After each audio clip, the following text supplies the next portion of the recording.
Well, so what should we make of the escalating verbal jabs and violent threats? We're now joined from Washington by Lisa Collins. She's worked for 7 years in Seoul and is now a fellow with the Korea Chair at the Center for Strategic and International Studies. Lisa, thanks for joining us. The DPRK's latest threat is to detonate this hydrogen bomb. A nuclear expert at MIT calling it, quote, truly terrifying if something goes wrong. What would the testing of a hydrogen bomb actually change?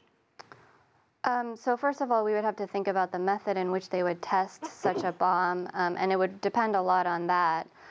Definitely, North Korea is on a path to do even more provocations, as we've seen over the last year or two, with its continuing testing of missiles and the latest 6 nuclear bomb test. I think that the nuclear bomb threat is serious and we should take it seriously, but it doesn't really change the reality of the North Korean threat overall. And I think the countries in the world are still dealing with how to approach North Korea, what to do about the problem.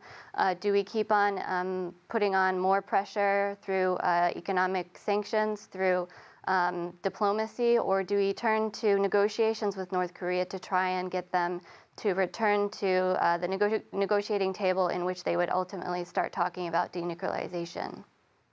We're witnessing this political duel of sorts between these two leaders. The big question, of course, does Kim Jongun have the technology, number one, and also really the political will to carry out this threat? It's difficult to say. There's varying opinions among experts. There are experts who do believe that he does have the technology, or at least is rapidly developing the technology to build a nuclear-tipped intercontinental ballistic missile. And each test that he conducts, whether it's a nuclear test or a missile test, is bringing him closer to that goal. And then there are other experts who believe that North Korea still is about a year or two off from perfecting some technologies that they would need to be able to have a weapon of that type, and that would be the technology for re-entry to keep the missile tip from burning up in space as it comes down, or also to have an accurate search and locate function that would actually target the cities or the targets that they're trying to reach accurately. The DPRK thinks it does need nuclear weapons to prevent the U.S. from invading it. Can you characterize what kind of impact President Trump's threats to totally destroy the DPRK have had on the leader? I mean, we did hear strong words and strong talk from him in the past. Yes, so unfortunately, whenever you target the North Korean leader directly by name or sort of, do this sort of pointing fingers on a world stage, I think it's very difficult for the North Korean leader to overlook that.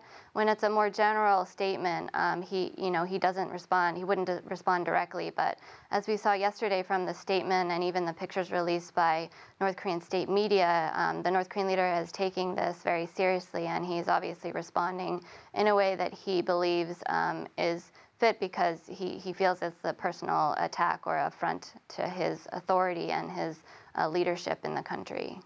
Well, China has already cut off the DPRK imports of coal, iron, seafood, and plenty of other goods. And Mr. Trump is praising China for this. But what will it take to end this peacefully? It's difficult to say again, but I definitely think that more effective implementation of sanctions that increases the pressure that North Korea feels and the leverage that we have over them in order to help bring them back to a negotiating table would definitely help.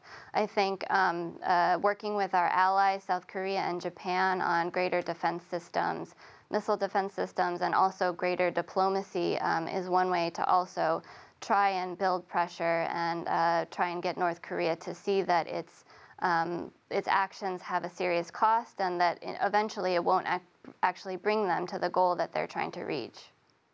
Lisa Collins joining us from CSIS. Thank you, Lisa.